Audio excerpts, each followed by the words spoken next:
تنزيل من رب العالمين.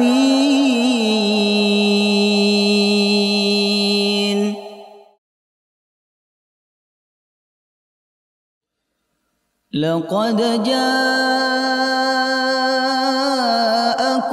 رسول من أنفسكم عزيز عليه ما عنتم حريص عليكم بالمؤمنين رؤوف رحيم.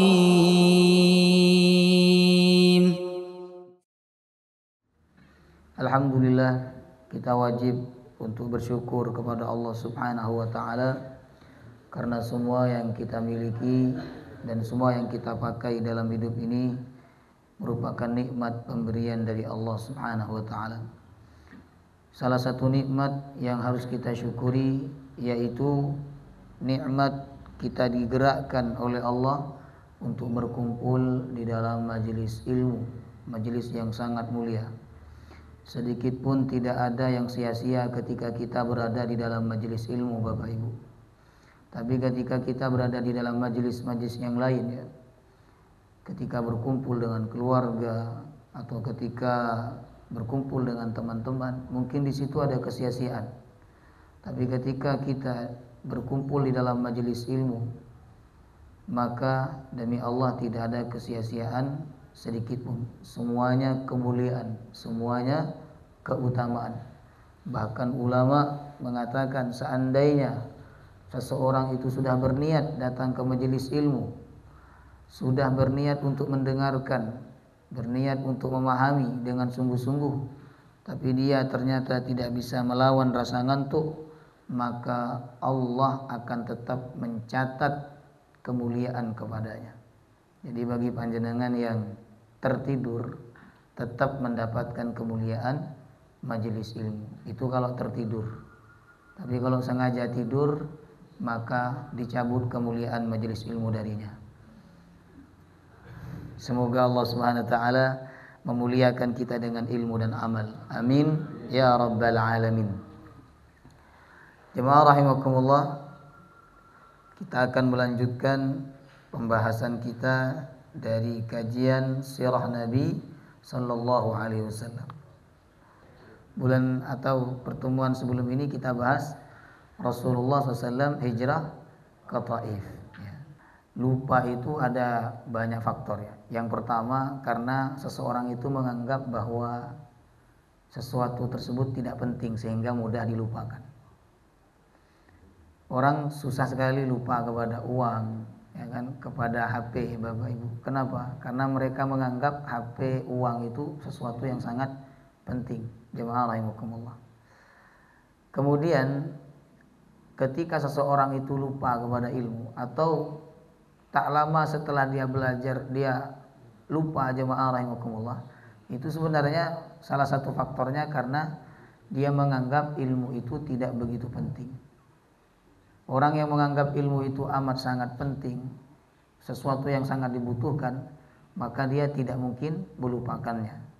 Dia berusaha bagaimana ilmu yang dia pelajari itu bisa dia ingat terus. Dan kita tidak akan bisa mengingat ilmu kecuali kita mencatat, jemaah rahimakumullah. Kata ulama, qayyidul ilma bil kitabah. Ikatlah ilmu itu dengan catatan. Sampai Allah SWT dalam Quran bersumpah dengan pena. Nun wal qalami wa ma yasturun. Wal qalami, demi pena.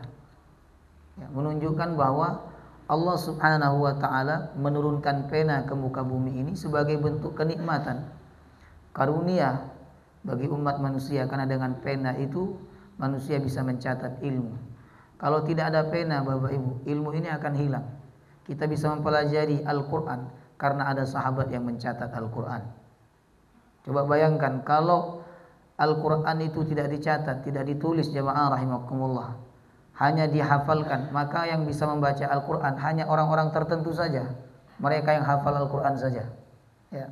Kita bisa mempelajari kitab-kitab para ulama, kitabnya Imam Al-Ghazali, Imam Asy-Syafi'i, Imam Maliki, ya, karena pena. dengan pena itu mereka mencatat, jemaah rahimakumullah. Maka salah satu cara untuk mengikat ilmu itu bil kitabah, kata ulama, dengan catatan, ya. Faktor yang kedua, orang itu lupa kepada ilmu karena memang ingatannya tidak kuat, apalagi sudah tua-tua, ya kan? Itu biasa karena faktor ingatannya sudah melemah. Wa man nu'ammirhu nunakkisu fil khalqi afala ta'qilun. Surat apa itu? Wa man nu'ammirhu, siapa yang kami panjangkan umurnya, nunakkisu fil khalqi, kami kurangi kekuatan badannya, kekuatan matanya, kekuatan ingatannya, kekuatan fisiknya, jemaah rahimakumullah. Sehingga belajar sekarang nanti lupa, bukan minggu depan lupanya, nanti. Nah. Baik. Maka kita perlu berdoa dengan doanya sahabat Abu Hurairah. Apa doanya? Allahumma inni as'aluka ilman, bukan. Allahumma inni as'aluka ilman la yunsa. Ya Allah, aku minta kepadamu ilmu la yunsa, yang tidak dilupakan, yang tidak lupa kita kepada ilmu itu. Itu doanya Abu Hurairah. Beliau 3 tahun Islam tapi bisa menghafal hadis 5.374 hadis dari Nabi SAW. Padahal 3 tahun, Bapak Ibu. Beliau pernah berdoa, Allahumma inni as'aluka ilman la yunsa, diaminkan oleh Rasulullah sallallahu alaihi wasallam. Baik. Sekarang kita masuk pembahasan tentang Isra Mi'rajnya Rasulullah sallallahu alaihi wasallam. Setelah kita sebelumnya membahas tentang Rasulullah hijrah ke Taif, ya. Peristiwa Isra Mi'raj Rasulullah sallallahu alaihi wasallam. Sebenarnya Isra Mi'raj ini dua istilah yang berbeda, Bapak Ibu. Jadi Isra itu suatu peristiwa tersendiri, kemudian Mi'raj juga suatu peristiwa tersendiri. Tapi dua peristiwa ini nyambung, tidak ada jeda di antara keduanya, jemaah rahimakumullah. Setelah Rasulullah Isra, kemudian beliau melakukan Mi'raj, ya. Tentu istilah ini tidak asing di telinga kita, karena ada sebagian masyarakat kita yang melakukan peringatan Isra Mi'raj ketika datang bulan Rajab. Mereka menganggap bahwa Isra Mi'rajnya Nabi itu terjadi pada bulan Rajab, tepatnya tanggal 27 Rajab. Benarkah Isra Mi'raj itu terjadi pada bulan Rajab? Nanti akan dibahas oleh ulama, ya. Di antara mereka banyak sekali perbedaan pendapat kapan terjadinya Isra Mi'rajnya Rasulullah sallallahu alaihi wasallam. Tapi sebelum kita masuk ke situ, kita terlebih dahulu memahami makna Isra dan Mi'raj. Ya, Isra dan Mi'raj. Isra, Bapak Ibu, berasal dari kata Sarah. Ada seorang wanita, istri Nabi Ibrahim, namanya Sarah, ya, Siti Sarah. Sarah itu juga berasal dari kata Sarah. Jemaah rahimakumullah. Ya. Sarah artinya adalah perjalanan di malam hari. Perjalanan di malam hari, ya. Pokoknya segala perjalanan yang dilakukan pada malam hari, maka orang Arab menyebutnya dengan istilah Sarah. Kalau memperjalankan, Bapak Ibu, misalnya panjenengan memperjalankan anak panjenengan yang nyetir di malam hari, ya kan? Itu disebut dengan asra, ya, memperjalankan. Masdarnya disebut dengan istilah Isra, ya. Jadi Isra itu maknanya bukan berjalan di malam hari, tapi diperjalankan pada malam hari. Karena peristiwa Isra dan Mi'raj ini bukan kekuatan Nabi Muhammad, tapi murni kekuatan dan kekuasaan Allah Subhanahu wa taala. Makanya Allah menggunakan istilah Asra. Subhanalladzi asra. Maha suci Allah yang memperjalankan hambanya. Secara istilah, Isra adalah perjalanan Rasulullah pada suatu malam dari Masjidil Haram di Mekah ke Masjidil Aqsa di Palestina, jemaah rahimakumullah.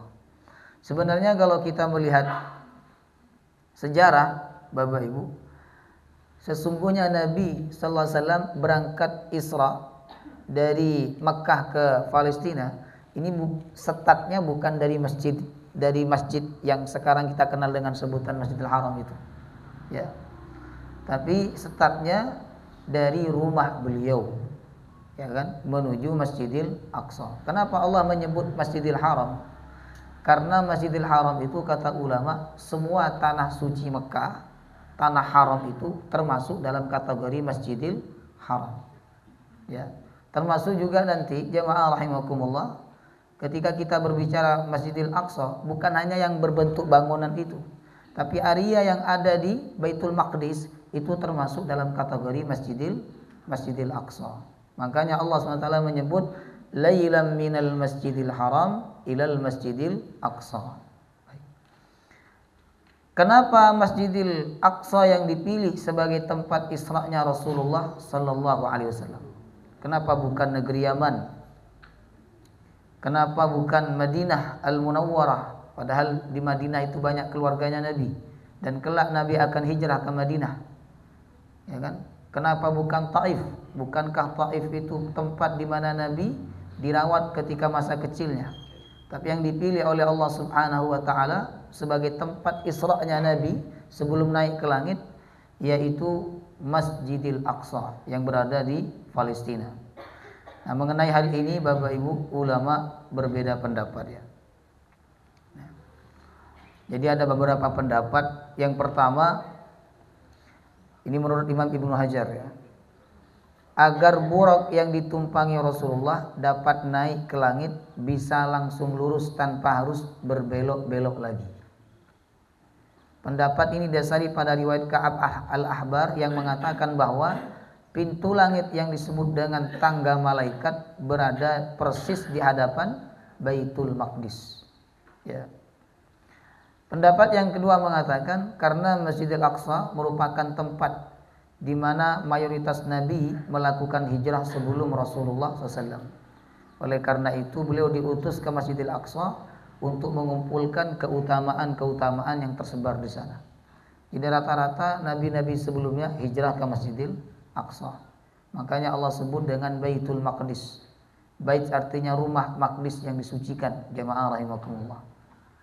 Kemudian di dalam Al-Quran Allah menyebut Al-Ardul Muqaddasah, bumi yang disucikan. Yang ketiga, ada juga yang berpendapat bahwa Masjidil Aqsa merupakan lokasi padang mahsyar. Sebenarnya bumi yang kita tempati ini, disinilah kita akan dikumpulkan oleh Allah Subhanahu wa taala. Tapi bumi ini akan diganti dengan bumi yang lain. Sebagaimana firman Allah, "Yauma tubaddalul ardu ghairal ardi was samawat." Pada hari itu bumi akan diganti dengan bumi yang lain. Begitu juga langit akan diganti dengan langit yang lain.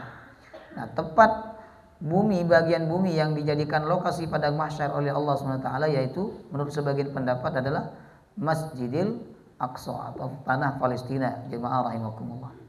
Sehingga ketika beliau datang ke Palestina, Bapak Ibu, beliau melihat pemandangan-pemandangan seperti pemandangan di padang mahsyar. Nanti bagaimana Nabi melihat ada orang yang menggunting lidahnya sendiri. Nabi juga melihat bagaimana di dalam perutnya orang itu ada ular yang besar dan kelihatan dari luar perutnya. Kemudian Nabi juga melihat seseorang yang menindihkan kepalanya dengan batu besar. Dan beliau bertanya kepada malaikat Jibril alaihissalam. Ya, nanti ada pembahasan tersendiri di belakang. Itulah alasan kenapa Nabi SAW dipilihkan oleh Allah tempat Isra-nya ke Palestina atau ke Masjidil Aqsa. Bapak Ibu, jarak dari Masjidil Haram ke Masjidil Aqsa ini bisa dilihat di peta ya. Kalau saya searching di Google tadi ya, jaraknya itu sekitar 1.500 km. Jadi jarak tempuhnya 1.500 km. Kalau jalan kaki, orang dulu jalan kaki disebutkan dalam riwayatnya sekitar hampir 2 bulan. Antara 40 sampai 50 hari jemaah rahimakumullah. Jalan kaki dari Mekah, Masjidil Haram ke Masjidil Aqsa Palestina. Kalau pakai mobil, ya kan kendaraan canggih zaman sekarang mobil Bapak Ibu, itu sekitar belasan jam, ya kan, 14 sampai 15 jam jemaah rahimakumullah. Jadi jaraknya amat sangat jauh. Tapi nanti dalam kisah Isra Mi'raj ini ditempuh oleh Nabi dalam waktu yang sangat singkat. Bahkan dalam riwayat disebutkan bahwa ketika Nabi kembali ke tempat tidurnya atau ke kasurnya jemaah rahimakumullah, itu tempat tidurnya masih dalam kondisi hangat, menunjukkan perjalanan itu sangat amat singkat, ya kan? Tapi banyak Nabi seperti perjalanan yang sangat lama.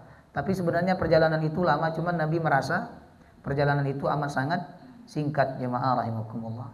Ya, karena perjalanan itu menyenangkan.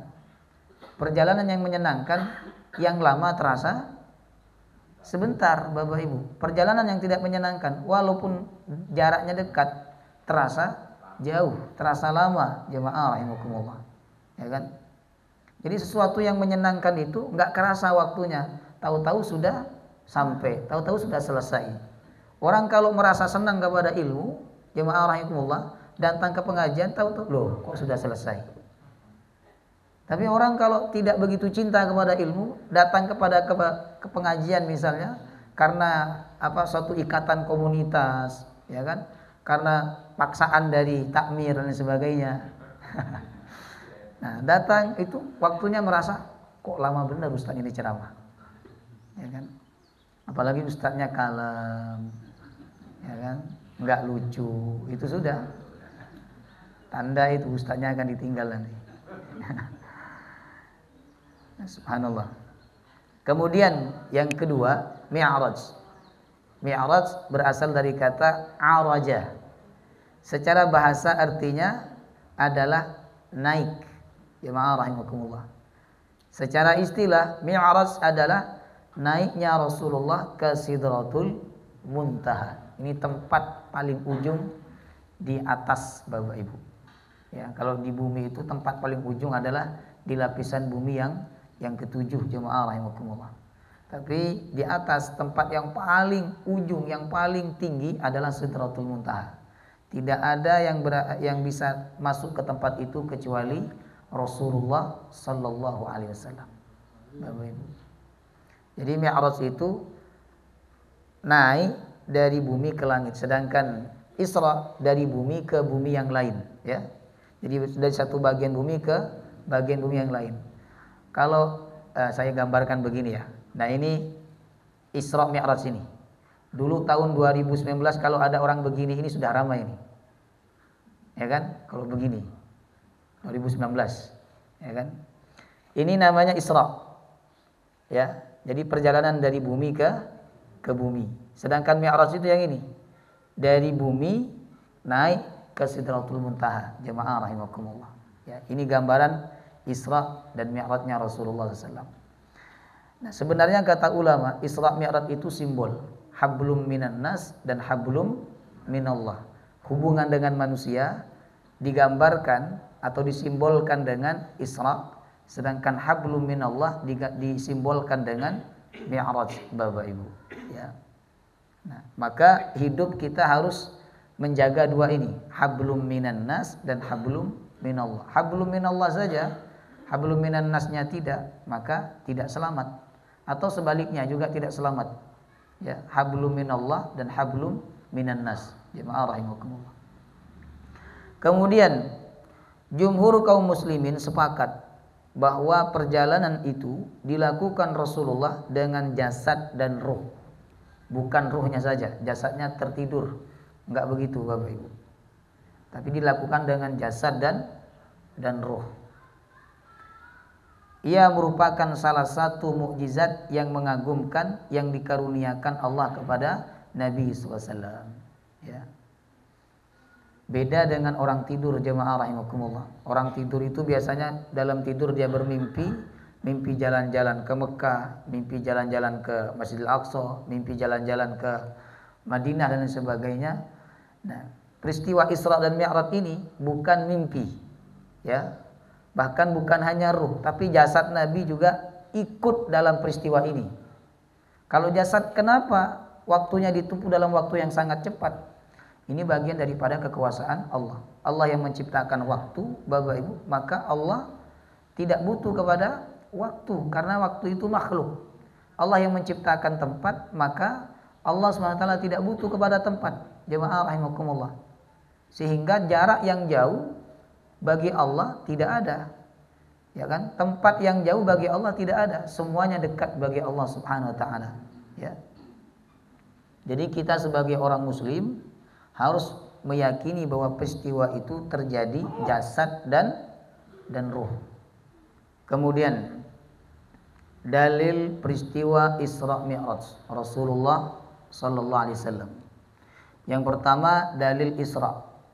Ini ada di dalam Al-Qur'an surah Al-Isra ayat 1 Bapak Ibu. Orang yang tidak percaya Isra Mi'raj berarti dia telah mengingkari satu ayat Al-Qur'an. Mengingkari satu ayat Al-Quran itu ibarat sama mengingkari seluruh ayat Al-Quran. Makanya orang yang tidak percaya Isra Mi'raj ini termasuk orang yang murtad bila dia orang muslim. Jemaah rahimakumullah. Allah sudah tegas mengatakan dalam surah Al-Isra ayat pertama, Subhanalladzi asra bi'abdihi laylan minal masjidil haram ilal masjidil aqsa. Subhanalladzi, maha suci Allah, alladzi asra bi'abdihi, yang memperjalankan hambanya, lailam minal masjidil haram, pada waktu malam dari Masjidil Haram, ya, memperjalankan hambanya. Nah, di sini Allah tidak menyebut Nabi Muhammad, tapi Allah menyebut siapa? Hamba. Kata ulama ini menunjukkan betapa tingginya penghambaan Nabi Muhammad sehingga Allah mengakui dan menyebut beliau dengan istilah hamba, bi'abdihi, dengan hambanya. Ya. Kalau kita perhatikan ayat ini Bapak Ibu, Allah mengatakan asra bi'abdihi, yang memperjalankan hambanya, bukan hambanya yang berjalan, menunjukkan bahwa peristiwa Isra Mi'raj itu murni kekuatan, kekuasaan dan kebesaran Allah, bukan kekuatan dan kehebatan Nabi Muhammad SAW. Makanya ketika kita membaca atau mendengar peristiwa Isra Mi'raj, yang harus kita bayangkan bukan kehebatan Nabi, tapi kehebatan siapa? Allah Subhanahu wa ta'ala, ya, yang berkuasa memperjalankan hambanya dalam waktu yang singkat dari Masjidil Haram ke Masjidil Aqsa, kemudian dari Masjidil Aqsa naik ke Sidratul Muntaha. Ya. Saya gambarkan seperti ini jemaah rahimakumullah. Jadi beda makhluk tentu beda ukuran, ya kan? Apalagi Allah Subhanahu wa taala. Saya gambarkan begini, lalat kalau terbang dari Surabaya ke Pontianak, dia kuat enggak, Bapak Ibu? Enggak kuat kan? Kalaupun dia kuat, dia membutuhkan waktu yang amat sangat lama, jemaah rahimakumullah. Tapi kalau dia masuk ke dalam pesawat, jemaah rahimakumullah, maka waktu yang lama harusnya dia tempuh menjadi sebentar, hanya 1,5 jam. Atau manusia sekarang, zaman sekarang Bapak Ibu, harusnya kalau ditempuh dengan jalan kaki bisa berbulan-bulan, tapi karena ada alat yang canggih, maka manusia bisa menempuh perjalanan dalam waktu hanya berjam-jam, 1 jam, 2 jam, jemaah rahimakumullah. Bahkan ada sekarang ini ya kendaraan yang lebih cepat daripada pesawat. Ya. Ini baru ciptaan manusia. Bagaimana dengan ciptaan Allah Subhanahu wa taala? Jadi kalau kita tidak percaya kepada Isra Mi'raj karena tidak masuk akal, jemaah rahimakumullah, sesungguhnya kita bisa membandingkan dengan alat-alat yang diciptakan oleh manusia.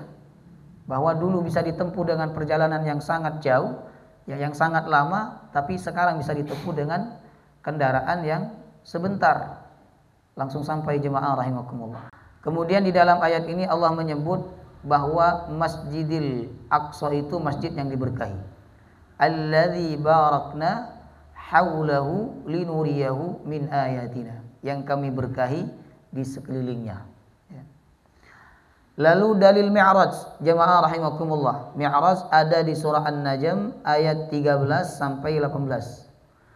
ولقد رآه نزلة أخرى عند سدرة المنتهى. Dan sesungguhnya Muhammad telah melihat Jibril dalam rupanya yang asli pada waktu yang lain, yaitu di Sidratil Muntaha. Jadi ketika Nabi mau masuk ke Sidratil Muntaha, Nabi melihat rupa malaikat Jibril yang asli, Bapak Ibu. Beliau memiliki 600 sayap. Jemaah rahimakumullah. Bila sayapnya dibuka, maka tertutuplah seluruh langit dan bumi ini, jemaah rahimakumullah. Ya. Kemudian indaha jannatul ma'wa, di dekat Sidratul Muntaha itu terdapat surga tempat tinggal. Jadi surga nanti berada di atas, jemaah rahimakumullah. Sedangkan neraka berada di bawah. Ya. Nah, ini dalil bahwa Nabi sallallahu alaihi wasallam mengalami Mi'raj. Jadi yang kita yakini bukan hanya Isra'nya saja, Mi'rajnya juga wajib untuk kita yakini sebagai seorang muslim. Kemudian Bapak Ibu, latar belakang peristiwa Isra Mi'raj. Ini nyambung dengan materi sebelumnya.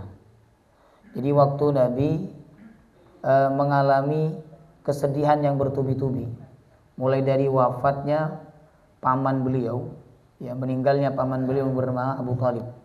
Beliau sedih karena pamannya meninggal dalam keadaan kafir.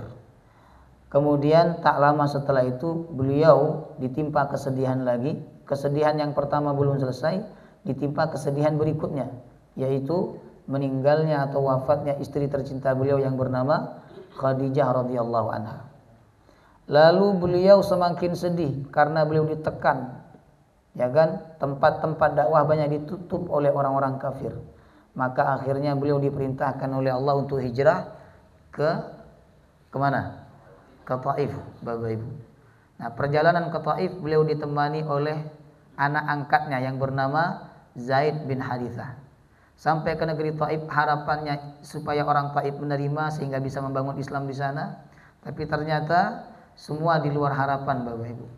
Ya. Bahwa saat itu mereka menolak Nabi dengan cara yang kasar. Nabi dilempari dengan batu, dilempari dengan kotoran. Bahkan Nabi dikatakan sebagai orang gila. Jemaah rahimakumullah. Kemudian Nabi sallallahu alaihi wasallam berlindung di bawah pohon. Disitulah Nabi mengadu kepada Allah Subhanahu wa taala. Lalu kemudian Nabi sallallahu alaihi wasallam pulang ke Mekah. Kata Nabi, kita tidak ada tempat lagi untuk menuju kecuali ke Mekah. Kata Zaid bin Harithah, ya Rasulullah, bukankah orang-orang Mekah itu telah membenci engkau dan akan membunuh engkau? Kata Nabi, enggak apa-apa, kita pulang saja Mekah, kita tawakal kepada Allah. Kemudian Nabi SAW pulang perjalanan ke Mekah, Bapak Ibu, pada malam hari beliau mulai dihibur oleh Allah. Dihibur dengan apa kemarin? Dihibur dengan berimannya sekelompok jin kepada Rasulullah SAW. Jadi waktu itu Nabi sholat malam. Ketika sholat malam Nabi baca surah Fussilat. Saat Nabi baca surah Fussilat, ada sekelompok jin datang mendengarkan dan beriman kepada Nabi SAW. Ini hiburan pertama kepada Nabi. Setelah Nabi sampai ke Mekah, ya, pada malam hari, Bapak Ibu, setelah Isya Nabi sampai ke Mekah, jemaah rahimakumullah. Nabi berbaring di rumahnya. Allah menghibur Nabi untuk yang kedua kalinya, yaitu dengan Isra dan Mi'raj. Jadi peristiwa yang melatar belakangi Isra Mi'raj ini sesungguhnya karena Nabi mengalami kesedihan yang bertubi-tubi. Maka sama Allah dibawa naik ke langit, ya kan, diperjalankan dari Masjidil Haram ke Masjidil Aqsa, kemudian dibawa naik ke Sidratul Muntaha.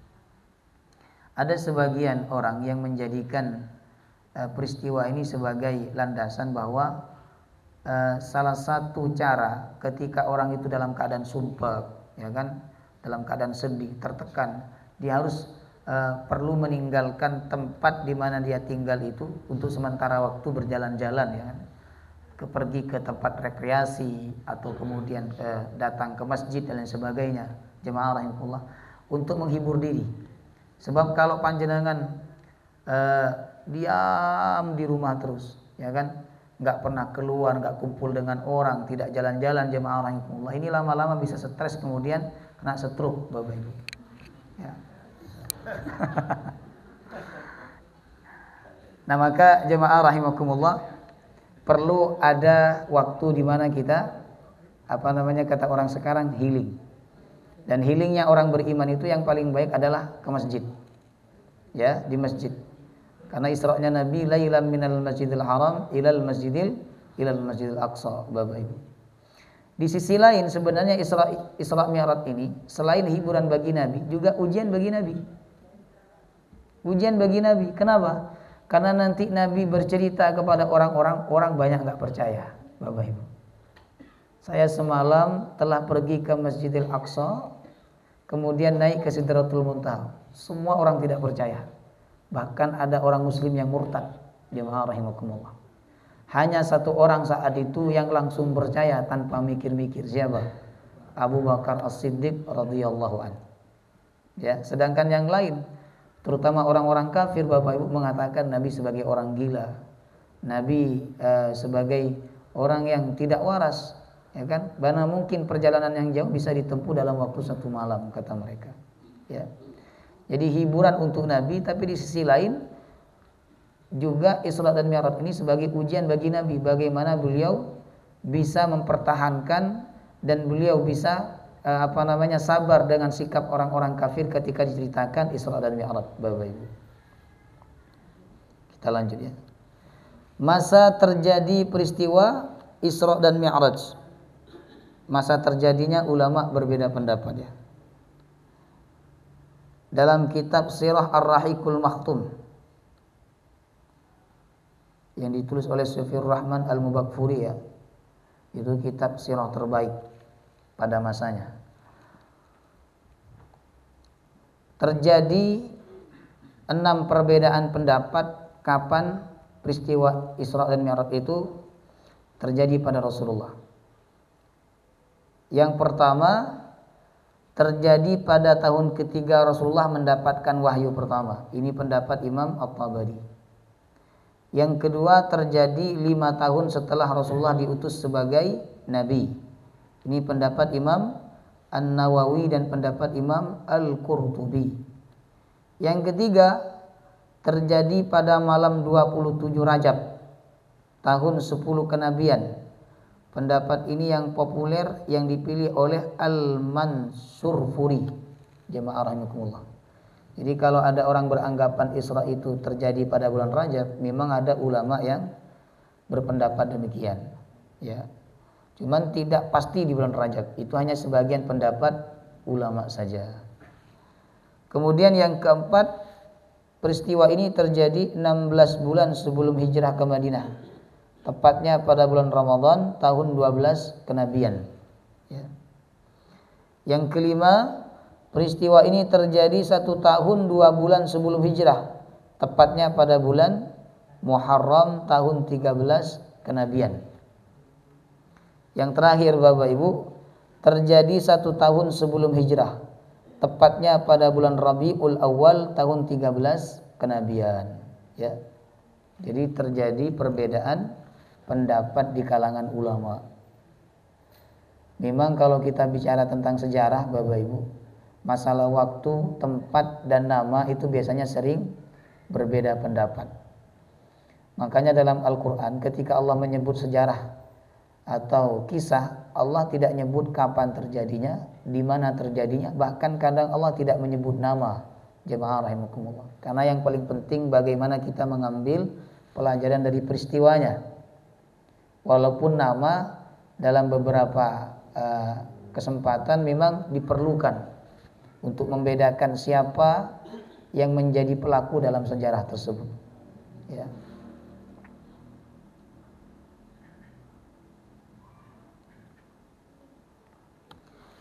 Kemudian jemaah rahimakumullah, waktu Nabi Isra dan Mi'raj itu disebutkan dalam keterangan hadis Al-Bukhari ya. Sebelum kita masuk peristiwa-peristiwa yang diperlihatkan kepada Nabi saat Isra dan Mi'raj ya. Itu waktu berangkatnya beliau didatangkan hewan buraq oleh Allah. Kendaraan namanya buraq. Buraq itu satu akar kata dengan barqun, artinya kilat. karena hewan itu berjalan dengan cepat. Dikatakan dalam hadis Al-Bukhari bahwa hewan itu lebih besar dari keledai, lebih kecil dari bighal, dari kuda. Jemaah rahimakumullah. Berarti pertengahan antara keledai dan kuda. Ya, hewannya berwarna putih, Bapak Ibu. Saya pernah datang ke rumah seseorang, ya. Kemudian di rumah itu ada gambar hewan. Wajahnya tapi wajah manusia. Perempuan pakai pakai mahkota. Berkaki 4. Jadi badannya badan seperti badan kuda, ya kan? Warnanya putih tapi wajahnya seperti berwajah manusia. Perempuan lagi, cantik. Ya kan? Nah, terus saya tanya, "Itu gambar apa?" Kata dia, "Oh, itu ini Ustaz, itu hewan buruk." Bapak tahu dari mana kalau itu hewan buruk? Ya, sama yang jualan dikasih tahu hewan buruk. Itu biasanya yang disasar orang-orang kampung. Saya lihat ini bukan di Malang, Bapak, di Kalimantan Barat. Ya, di Kalimantan Barat. Jadi di kampung saya itu ada beberapa rumah gambar seperti itu, sama gambar sahabat Nabi, lukisan sahabat Nabi. Jadi ada lukisan Umar, Abu Bakar, Umar, Utsman, Ali, ya kan? Udahlah tulisan nama sahabatnya salah, saya lihat, ya kan? Ini apalagi gambarnya salah mungkin, jemaah rahimakumullah. Tapi orang-orang kampung percaya karena apa? Yang jualan itu penampilannya meyakinkan. Bapak Ibu pakai gamis, kemudian bawa tasbih, kemudian pakai kopiah, jemaah rahimakumullah. Penampilannya seperti penampilan kayak santri begitu, disuruh sama kiainya untuk jualan, nanti hasil penjualan dikasihkan ke pondok. Ya kan? Akhirnya masyarakat awam percaya bahwa itu memang gambarnya sahabat, ya kan? Yang lebih aneh lagi ya tadi itu, ya kan? Binatang buruk. Ya kan, ditanya, "Bapak tahu dari mana?" Sama yang jualan dikasih tahu bahwa ini adalah hewan buruk yang ditunggangi oleh Rasulullah ketika Isra dan Mi'raj. Ya. Karena itu disama-samakan, dicocok-cocokkan. Kan warnanya putih. Padahal dalam hadis disebutkan tidak lebih besar dibandingkan kuda, tidak kemudian lebih besar dibandingkan keledai, jemaah rahimahullah. Cuman wajahnya tidak berwajah manusia. Tidak disebutkan bahwa binatang itu berwajah manusia. Hanya disebutkan ciri-cirinya dan warnanya berwarna putih, jemaah rahimakumullah. Ya. Sehingga kita tidak boleh percaya bahwa inilah buruk yang ditunggangi oleh Nabi SAW. Ya. Kemudian Bapak Ibu, setelah buruk itu didatangkan, waktu itu Allah mendatangkan bersama dengan malaikat Jibril alaihissalam, maka kemudian Nabi SAW dipersilakan naik ke hewan buruk itu. Ya. Setelah naik, hewan itu bisa melangkah sejauh mata memandang. Ya, mata memandang. Tentu bukan matanya manusia, tapi mata daripada hewan tersebut. Ya kan? Nah, sehingga ketika berjalan dari Masjidil Haram ke Masjidil Aqsa, perjalanan itu ditempuh dalam waktu yang sangat singkat, jemaah rahimakumullah.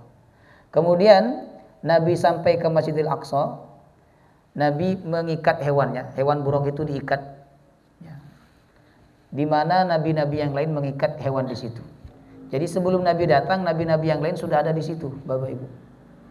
Nah, tapi untuk mereka ini yang datang bukan jasadnya, yang datang adalah arwahnya, jemaah rahimakumullah. Karena Nabi dan Rasul itu sebenarnya tidak wafat, tidak mati, ya. Ruh mereka masih hidup, kemudian jasad mereka tidak hancur. Ada sebagian pendapat mengatakan bahwa Nabi dan Rasul sebelum Nabi Muhammad itu didatangkan oleh Allah ruh dan jasadnya. Jadi Nabi melihat ruh dan jasad, bukan hanya melihat ruh. Ini sebagian pendapat yang lain, Bapak Ibu. Kemudian Nabi SAW menambat hewannya, di mana para Nabi dan para Rasul menambat hewannya di situ. Nah, ini yang benar, tidak dibiarkan. Sebenarnya buruk itu kalau dibiarkan tidak ditambat, dia tidak akan lari, karena dia hewan yang diutus oleh Allah dari surga, Bapak Ibu. Ya, dan dia diperintah oleh Allah SWT. Tapi begitulah Nabi mengajarkan kepada kita untuk berusaha dulu baru tawakal.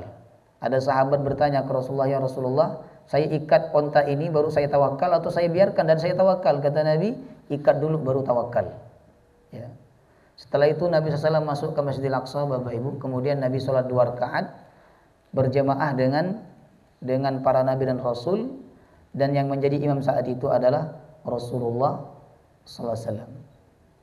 Jadi beliau memang Nabi yang paling terakhir, tapi Nabi yang paling depan. Paling terakhir karena diutusnya paling terakhir, paling depan karena beliau waktu ngimami sholat para Nabi dan Rasul, beliaulah yang menjadi imam jamaah rahimakumullah. Beliau yang memimpin sholatnya. Ini menunjukkan kemuliaan Nabi SAW. Kemudian setelah itu Nabi ditawari minum oleh malaikat Jibril. Ada 2 minuman kan yang ditawarkan dalam hadis Al-Bukhari. Pertama air susu, yang kedua air khamr. Nah, malaikat Jibril tidak memberitahu yang mana susu, yang mana khamr, jemaah rahimakumullah. Ya kan? Kemudian saat itu Nabi mengambil air susu, jemaah rahimakumullah. Kemudian Nabi meminumnya. Kata malaikat Jibril, wahai Muhammad, engkau telah mengambil kesucian. Kau telah mengambil kesucian. Setelah itu Nabi SAW dibawa naik oleh malaikat Jibril ke langit, Bapak Ibu. Masih dengan kendaraan buruknya itu. Ya. Nah, dalam hadis dikatakan bahwa ketika sampai langit pertama, Nabi SAW, malaikat Jibril itu ditanya oleh malaikat yang menjaga langit pertama, pintu langit pertama. Kata mereka, siapa dengan engkau wahai Jibril?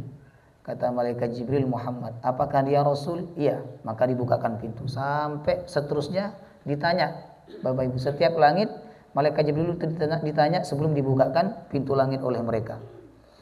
Nah, kemudian di dalam hadis tersebut dikatakan bahwa Nabi SAW setiap langit bertemu dengan para Nabi dan Rasul. Ya. Langit pertama Nabi bertemu dengan Nabi Adam. Langit kedua dengan Nabi Isa. Langit ketiga dengan Nabi Yusuf. Langit keempat dengan Nabi Idris.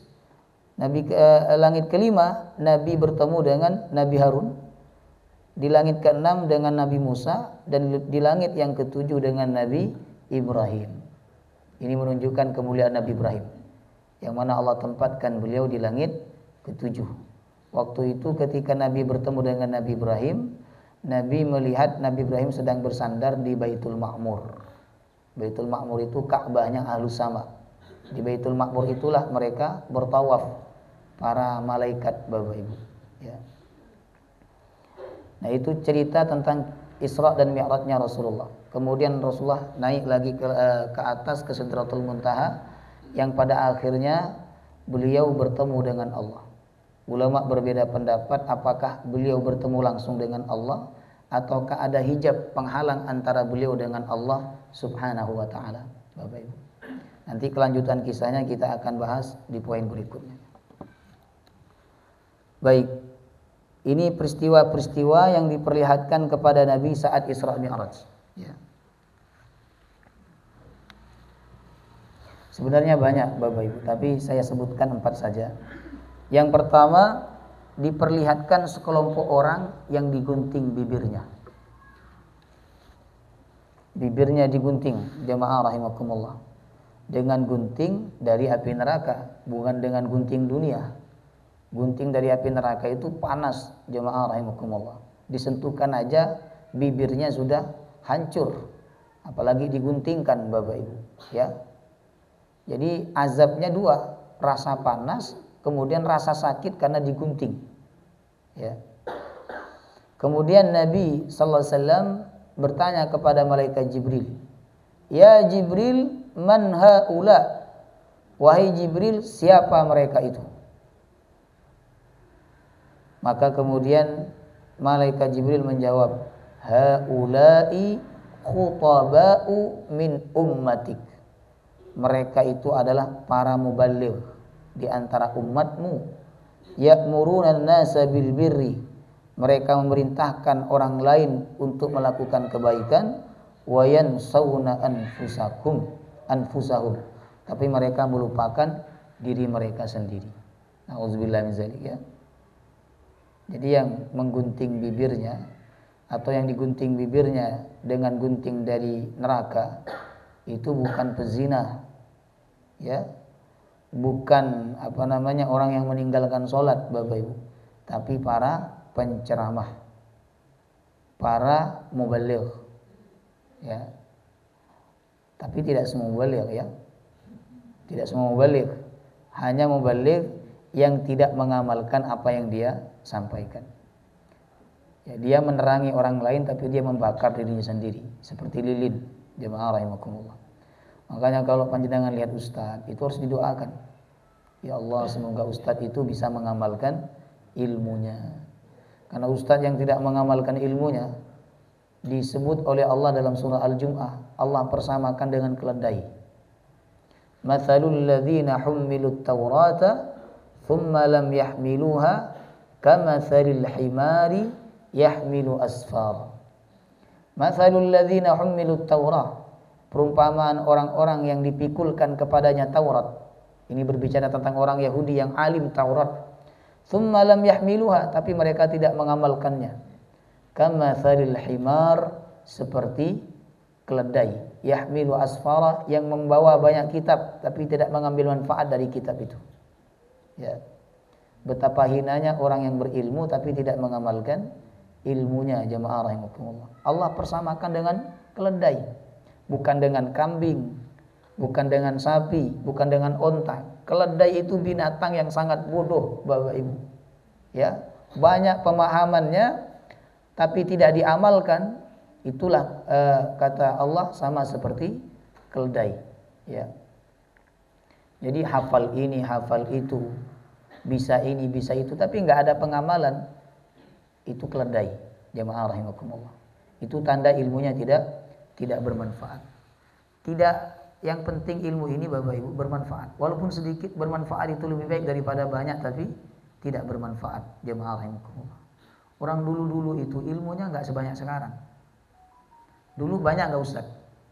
Nggak banyak Bapak Ibu. Dulu itu Ustaz nggak banyak. Sekarang banyak nggak Ustaz? Bertebaran. Sampai lebih banyak ustadznya dibandingkan masjidnya. Ya kan? Ketika masjid ingin cari penceramah bingung, ini ustadz mana yang harus diundang, karena ustadznya sangat banyak, akhirnya digilir. Ya kan, bulan ini saya, bulan depan ganti lagi yang lain. Bapak Ibu. Ketawa ini.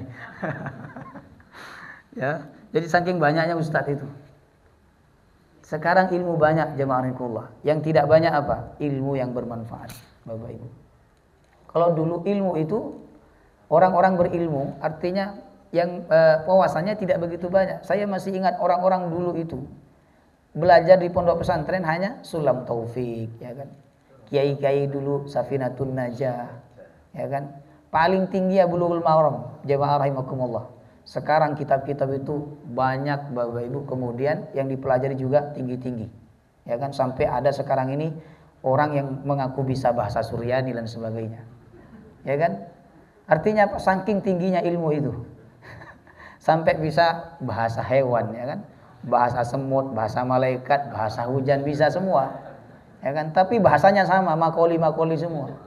Bahasa hujan makoli, bahasa semut makoli juga, bahasa malaikat makoli juga, jemaah. Ya kan? Tapi yang sedikit dari orang-orang sekarang ini adalah kemanfaatan ilmu, Bapak Ibu. Makanya yang diminta oleh Nabi itu bukan ilmu yang banyak, tapi ilmu yang bermanfaat. Allahumma inni as'aluka ilman nafi'an. Orang itu kalau hanya pandai ngomong, pandai bicara, pandai ceramah, tapi tidak mengamalkan, dia nanti akan digunting dengan gunting dari api neraka. Nauzubillah min zalik.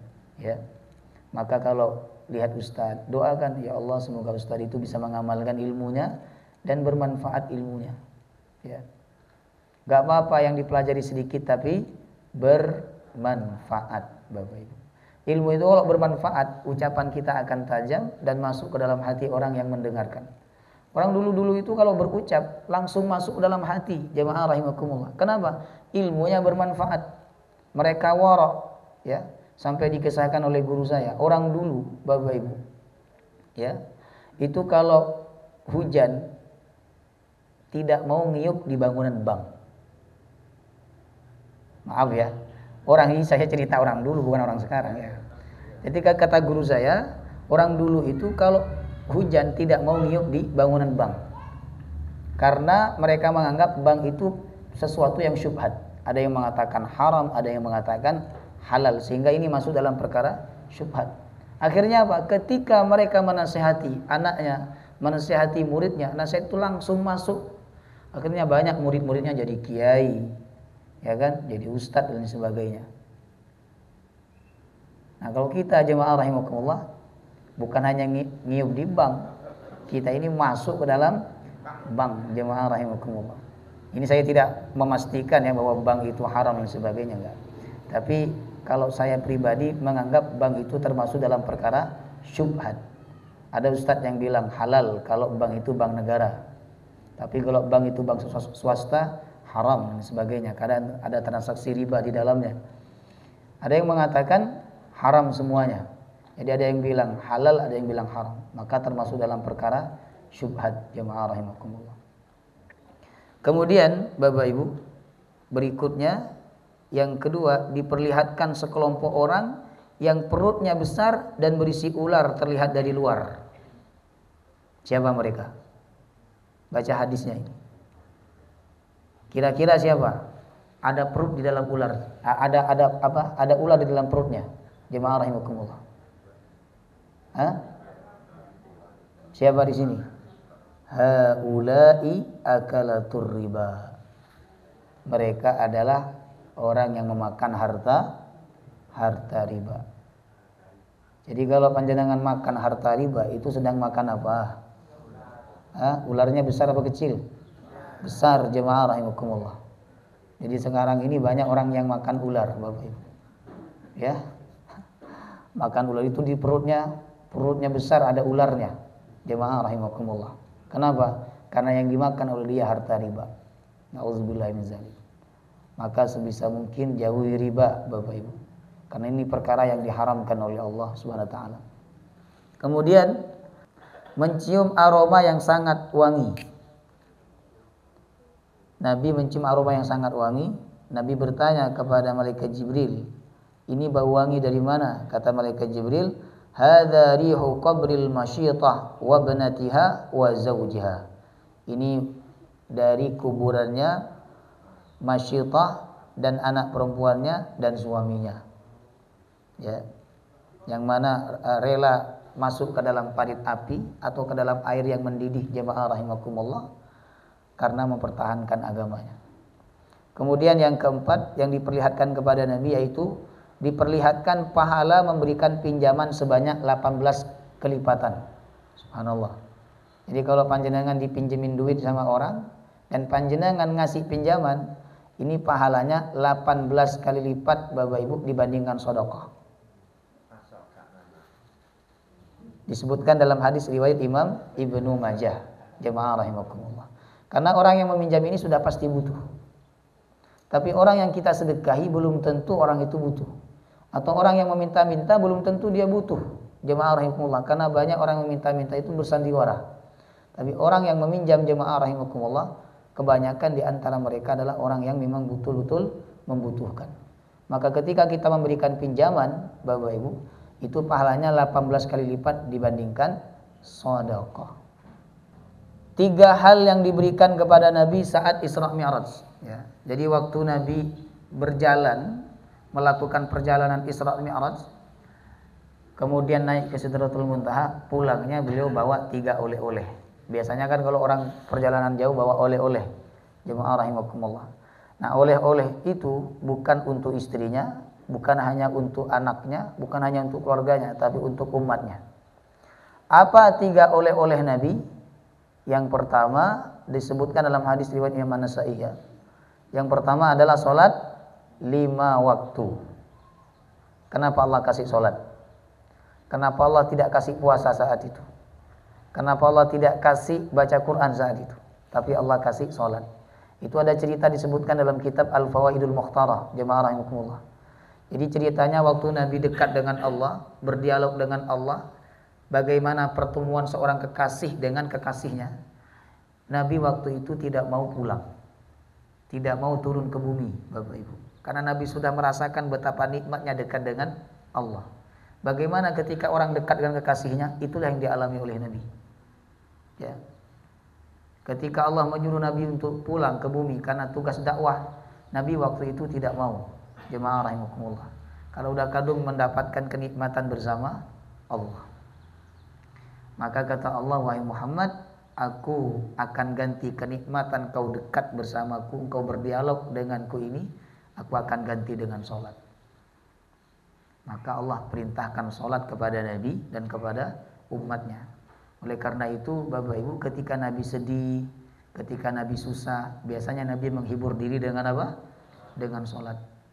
Nabi mengatakan, waju'ilat qurratu 'aini li fi shalah. Allah menjadikan kesenanganku di dalam sholat, kata Nabi. Jadi Nabi itu happy banget, senang banget ketika sholat, jemaah rahimakumullah. Orang itu mencari kesenangan, menghibur diri kan macam-macam. Ada yang menghibur diri dengan musik, ada yang menghibur diri dengan khamr, ada yang menghibur diri dengan jalan-jalan. Sedangkan Nabi menghibur dirinya dengan apa? Dengan sholat, jemaah rahimakumullah. Bahkan Nabi pernah berkata kepada sahabat Bilal, ya Bilal arihna bis shalah, wahai Bilal, tenangkan kami dengan sholat. Ya, panjenengan kalau sholat merasa terhibur, naubadan terhibur ya, alhamdulillah. Jadi kalau besok-besok istri panjenengan sumpek, nggak usah dibawa jalan-jalan, suruh sholat aja. Baik, subhanallah. Jadi sholat itu kalau kita lakukan dengan benar, dengan sungguh-sungguh, dia akan memunculkan ketenangan dan kebahagiaan. Jemaah rahimakumullah. Yang kedua, Bapak Ibu, ya, 2 ayat akhir Al-Baqarah. 2 ayat akhir Al-Baqarah. Berarti kalau 2 ayat akhir itu dari mana? Amanar rasulu bima unzila ilaihi mir rabbihi wal mu'minun, dan seterusnya sampai akhir. Yang ketiga, Allah mengampuni dosa umat Nabi selama mereka tidak syirik. Jemaah rahimakumullah. Jadi mau melakukan dosa apapun kita ini, selama kita tidak syirik, bila kita bertaubat, Allah akan ampuni. Itu 3 oleh-oleh yang diberikan oleh Allah kepada Nabi sallallahu alaihi wasallam ketika Isra dan Mi'raj. Ini pelajaran yang dapat kita ambil sebelum ditutup, ya. Yang pertama, kisah Isra dan Mi'raj termasuk tanda-tanda kebesaran dan kekuasaan Allah. Jadi yang kita bayangkan bukan kehebatan Nabi, ya. Yang kita bayangkan kehebatan dan kekuasaan Allah dalam peristiwa Isra Mi'raj. Yang kedua, peristiwa ini juga menunjukkan keutamaan Nabi Muhammad di atas seluruh Nabi dan Rasul, Bapak Ibu. Ya, karena waktu beliau sholat dengan mereka, beliaulah yang menjadi imam. Yang ketiga, menunjukkan kemuliaan masjid dan ada hubungan yang erat antara Masjidil Haram dan Masjidil Aqsa. Ya, jadi orang yang paling berhak untuk membela Masjidil Aqsa adalah orang Muslim, dan orang Muslim yang paling berhak membela Masjidil Aqsa itu adalah orang-orang Arab Saudi yang mereka diamanahi oleh Allah untuk menjaga Masjidil Haram. Jemaah rahimakumullah. Kemudian yang keempat, sebagai proses penyeleksian antara yang benar-benar beriman dan orang-orang munafik. Ya, jadi nanti Nabi cerita bahwa beliau Isra dan Mi'raj itu salah satu tujuannya adalah untuk menyeleksi mana yang betul-betul beriman, mana yang munafik. Jemaah rahimakumullah. Yang kelima, tingginya kedudukan sholat wajib dalam Islam, karena Allah langsung yang memerintahkan kewajiban ini. Makanya dalam pendapat Imam Ahmad bin Hanbal, orang yang sengaja meninggalkan sholat, dia dihukumi kafir. Karena dihukumi kafir, maka sembelihannya tidak sah. Kemudian istrinya wajib untuk pulang ke rumah orang tuanya. Itu pendapat Imam Ahmad bin Hanbal. Tapi pendapat Imam Hanafi, Imam Maliki dan Imam Syafi'i hanya dihukumi fasik, melakukan dosa besar, tidak sampai kafir. Yang terakhir, diwajibkan meminta izin sebelum masuk ke rumah orang lain. Ketika pemilik rumah bertanya siapa, maka orang tersebut harus menyebutkan namanya dan tidak menjawab dengan ucapan saya. Ya. Ini sebagaimana tadi malaikat Jibril ketika naik ke langit pertama, maka malaikat Jibril minta izin untuk dibukakan pintu oleh malaikat penjaga pintu langit pertama dan seterusnya. Jadi kalau masuk rumah orang minta izin dulu, ucap salam, dan ketika ditanya siapa jangan jawab saya, tapi jawab nama. Jemaah rahimakumullah. Inilah 6 pelajaran yang dapat kita ambil dari peristiwa Isra Mi'rajnya Rasulullah sallallahu alaihi wasallam. Wallahu taala a'lam bissawab. Ada pertanyaan? Monggo, tanya jawab, silakan. Oh, ini. Baik, sedekah itu tidak harus kepada orang muslim ya. Termasuk juga memberikan pinjaman, Bapak Ibu. Sedangkan zakat aja, hasil dari zakat itu boleh kita kasih kepada non muslim. Non muslim yang dhimmi ya, bukan yang harbi. Itu diperbolehkan. Artinya apa? Sama saja. Sama saja dianggap sebagai kemuliaan dan tetap ditulis pahalanya oleh Allah kalau kita menolong non muslim ya, non muslim yang dhimmi bukan yang harbi. Non muslim itu yang dhimmi itu yang tidak mengganggu, yang tidak bermusuhan dengan umat Islam ya. Tetap kalau kita tahu bahwa dia membutuhkan pinjaman, kita kasih, itu sama juga pahalanya 18 kali lipat daripada sedekah ya, sama. Tapi yang diprioritaskan itu adalah orang-orang muslim ya. Cuman kadang orang ini, kenapa Nabi menjanjikan pahala yang besar? Karena orang itu pada umumnya susah meminjamkan uang kepada orang lain ya, susah ya kan. Itu bukan perkara yang mudah, jemaah rahimakumullah. Kalaulah ada amalan yang sebanding dengan meminjamkan, dia akan melakukan amalan lain. Jadi sholat 10 rakaat sama pahalanya dengan meminjamkan uang 10 juta. Orang akan lebih memilih mana? Meminjamkan uang apa sholat 10 rakaat? Sholat 10 rakaat, Bapak Ibu. Menunjukkan amalan harta ini bukan amalan yang mudah. Kenapa? Karena manusia itu pada umumnya senang banget kepada harta, sehingga dia susah dan sulit, berat untuk mengeluarkan hartanya, baik dipinjamkan atau disedekahkan ya. Wallahu taala alam. Ada lagi? Baik, monggo berarti. Oh, ini panitia pembangunan kalau Ustaz Info mesti semangat ini. Monggo. Yang katanya Nabi pernah dibersihkan hatinya gimana? Lokasi cerita-cerita.